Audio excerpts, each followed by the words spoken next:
Hello and welcome to this week's installment of Amplify Your Business with me, Odette.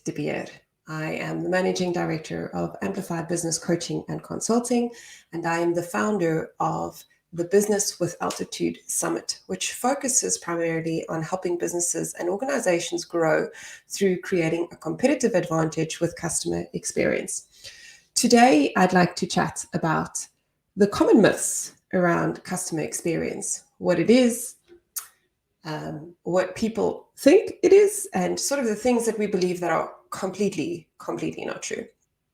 The first myth is that customer experience is the same as customer service, and that is simply just not the truth.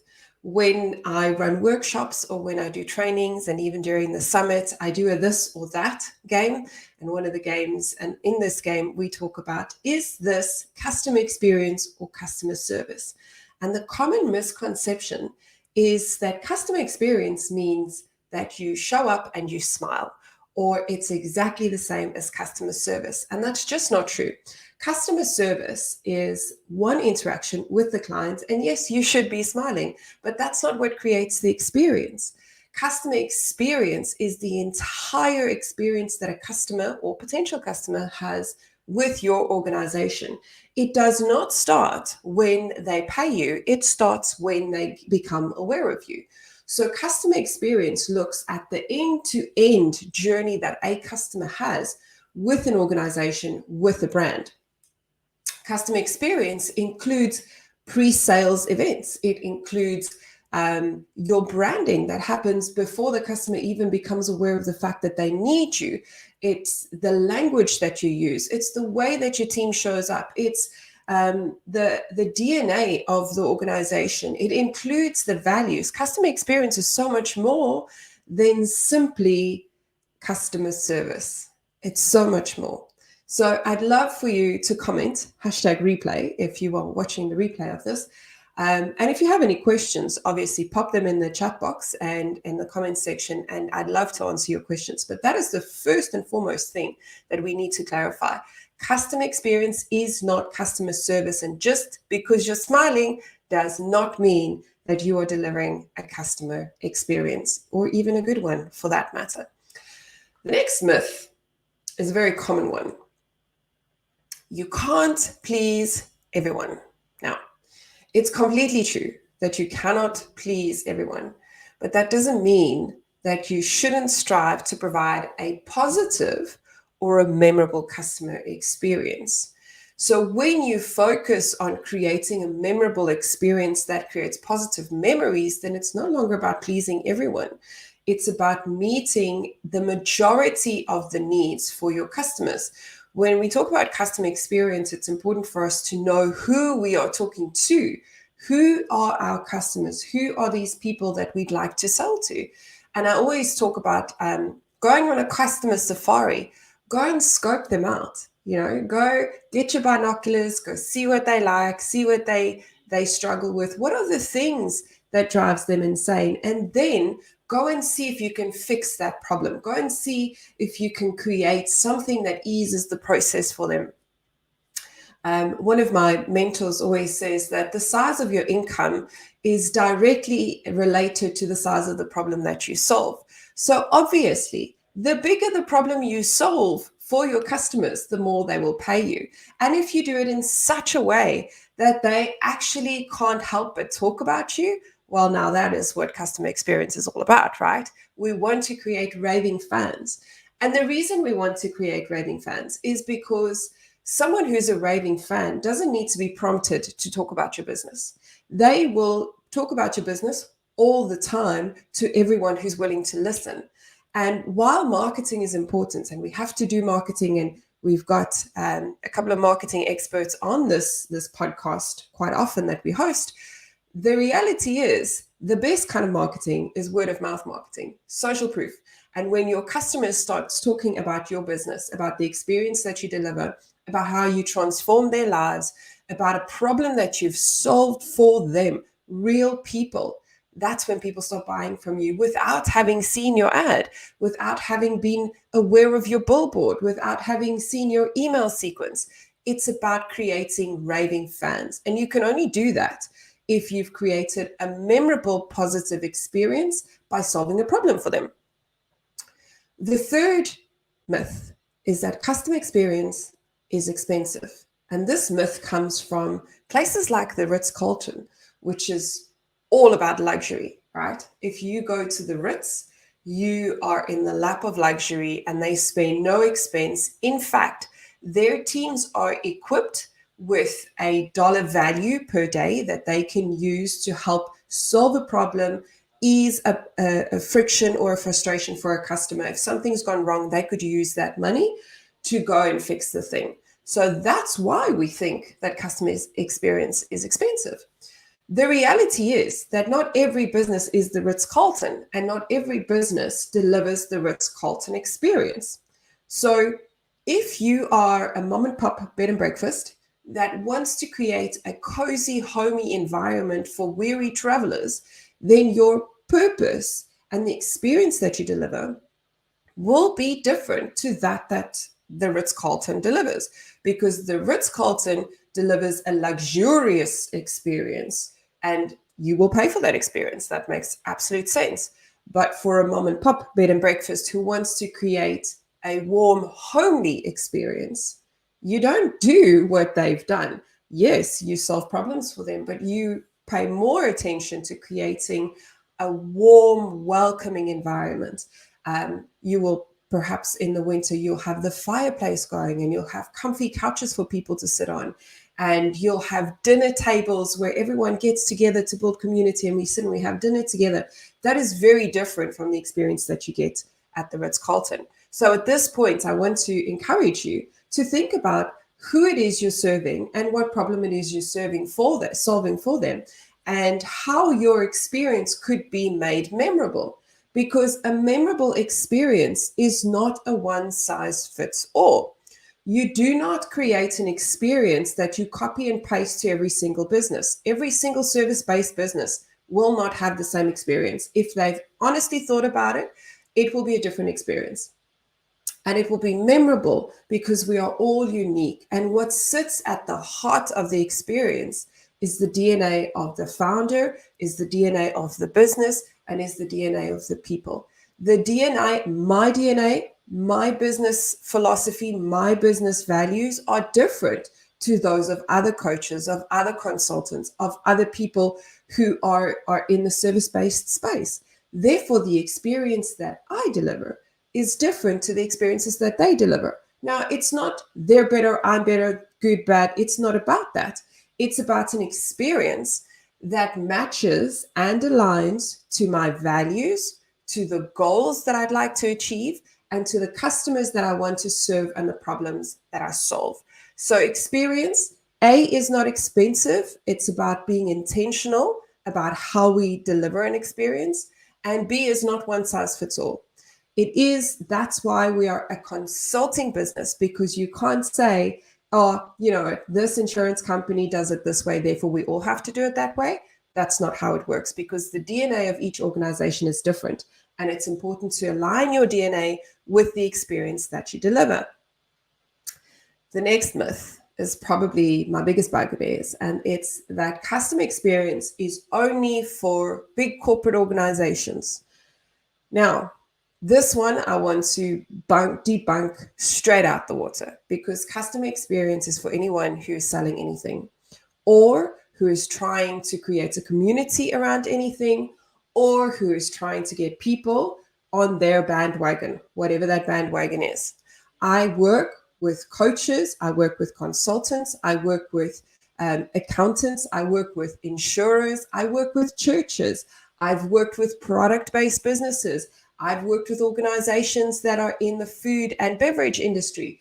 Customer experience is for every single organization or group of people who want to bring someone along a journey to either join their team or join their business or spend their money with them, or come and join a community and become part of something bigger. Customer experience is for every single one of those organizations. There is not an organization that does not need customer experience. Now, what you call it may be different. But Shakespeare said it so well, a rose by any other name would still be a rose.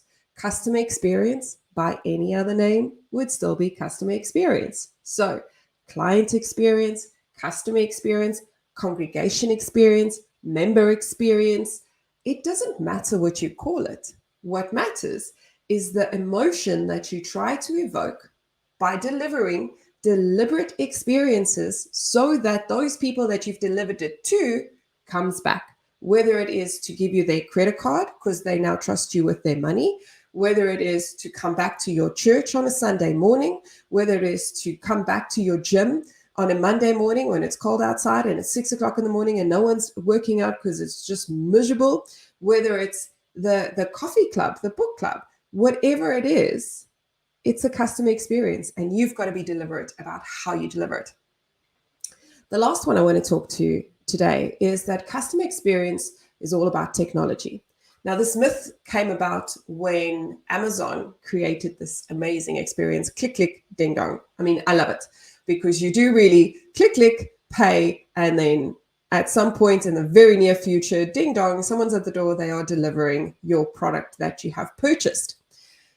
Now, that works for companies that are product-based, and it works for organizations that makes the promise, click, click, ding dong. That does not mean that every single business has to employ technology in order to deliver a good experience. So if you've been with us at the Business with Altitude Summit, you will know that we are advocates of using technology to enhance the experience, but it's not about the experience. Now, if you are a mom and baby group and you are trying to improve your experience, the way people sign up might be on an app that could absolutely improve the experience. But when it comes down to it, the experience that you want to deliver is connectivity between fellow moms, connectivity with little kids, connectivity between the kid and the mom. So those things don't require technology. Those things require relationship. They require time. Maybe it's a cup of tea. Maybe it's a cup of coffee. Maybe it's a good chat. You don't need technology to do those things. And the same is true for your business. Depending on your business, you may need to use technology to work smarter. You may need to use technology to improve your processes. But that does not mean that technology is the only way that you are going to create an experience, because people don't want to talk to chatbots. People don't want to necessarily be in a self-serve. Yes, there are customers who want self-serve and they want to be able to do their own thing, but most people actually want a human being. They want to speak to someone. They want to feel heard. They want to feel taken care of. Note that I'm saying feel, because customer experience is about a feeling. It's not about a process necessarily. So before I hop off today, let's quickly just recap of the top customer experience myths and why it's not true. First, customer experience is just customer service. That is absolutely not true. And it's not just about a smile on your face. It's about the end-to-end experience that a customer has with your business or your brand. The second one is that customer experience. With customer experience, you can't please everyone. Absolute nonsense. You should be focusing on meeting the needs or helping them achieve a goal or solving a problem. That's what customer experience is about. And you should be looking at doing that for most of the people. Otherwise, actually, really, why are you here? The third reason that people think customer experience shouldn't be done is because it's too expensive. And we've just talked about the Ritz-Carlton, how that, yes, that is expensive, but that's a premium product. And you can still bake customer experience into your business. If you have a small bakery, it's the smell when they walk into your bakery. It's the bell that rings when the door opens. It's the friendly staff member that says, "Good morning. Would you like some buns?" That's customer experience, and it costs you nothing. The fourth myth is that customer experience is only important for big corporate organizations and financial services. And that's 100% not true. I work with accountants, consultants, coaches, churches, big businesses, insurance companies, retail businesses, food and beverage industry. Customer experience is for anyone, including you who run a book club. If you're running a book club and you want people to join your book club, then customer experience is for you too. Even though you don't charge them for it, you want them to join your club. And the final myth that we are discussing today is that customer experience is all about technology. And while there is a place for technology, there is a place for using AI, there is a place for using processes to support the experience, it is not about the technology. It's about how people feel. So, what are the things that you can do today to create a positive experience? First, always listen to your customers. The best way to improve your experience is to ask your customers what they think. If they are giving you unsolicited feedback, don't just chuck it. Listen to what they are saying. You won't use everything they say. You won't improve every single thing that they are griping about, but there will be enough information for you to draw insight so that you can go and fix the biggest things. The Pareto rule, the things that cause 80% of the issues is normally from 20% of the problems. Go and fix those 20% problems and you will have an 80% yield on that. So make sure that you listen to your customers and to tell them that you've heard them, that you are grateful for their feedback, and that you're actually doing something with it. Because otherwise, next time you ask, they will not do something. The next thing you could do is be proactive. Like big bugbear for me. Proactively manage expectations. I have said it probably 1,000,001 times, and I will probably keep saying it another 1,000,001 times. Never let your customer phone you to find out where is their order, where is their product, where is the thing that you've promised them. Make sure that if you've committed to deliver it by Friday, if you cannot deliver by Friday, that you phone them on Thursday and say, hey, Odette, I cannot deliver this thing on Friday. You will have it at X date. I'm very sorry for the inconvenience that I've caused you. Make sure that you manage the expectation proactively. I promise you, you will have less phone calls, less people complaining because you're managing expectations without them having to phone you. And they don't feel like a number because they feel like you care. The next one, be personal. Don't speak to nobody. Speak to your customer. Be human. Customer experience is about being human. Be consistent. I cannot say this enough. If you were in the if you were in the Business with Altitude Summit, or if you're in my space, you're in my sphere, you'll know the 3 things I harp on about most of the time: clarity, accountability, and consistency. Those 3 things are the cornerstones of your business, of your organization, of your world. If you are clear, you hold yourself and your people accountable, and you are consistent, then there is no reason why people will not buy from you. And then, of course, be responsive. If there is something that needs to be fixed, you need to fix it. I spoke to an insurer recently who was sharing about sometimes there are life and death situations that are actually life and death. Now, the breakdown of a process may not be life and death, but there are instances where someone's life is in the balance.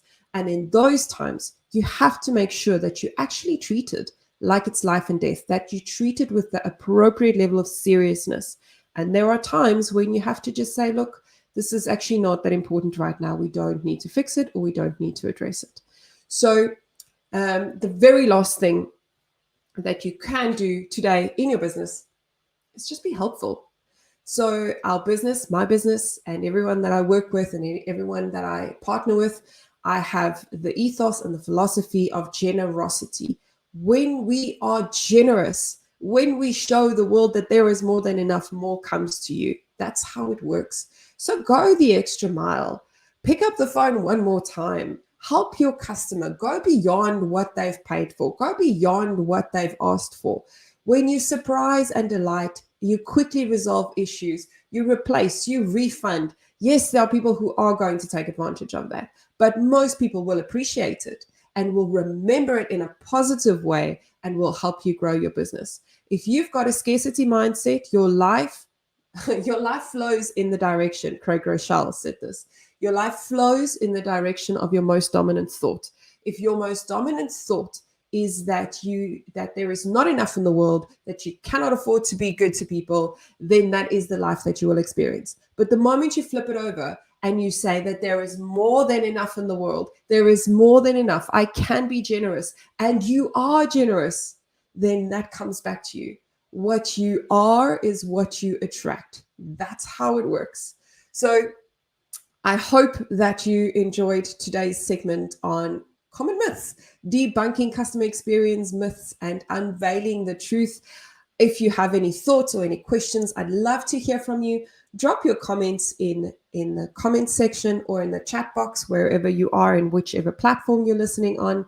If you are not currently following us, then head on over to all the links in the notes. I'd love to hear from you. Join our free community of like-minded people who are ready to take their business and their lives to new heights. Until next time, thank you so much for joining me.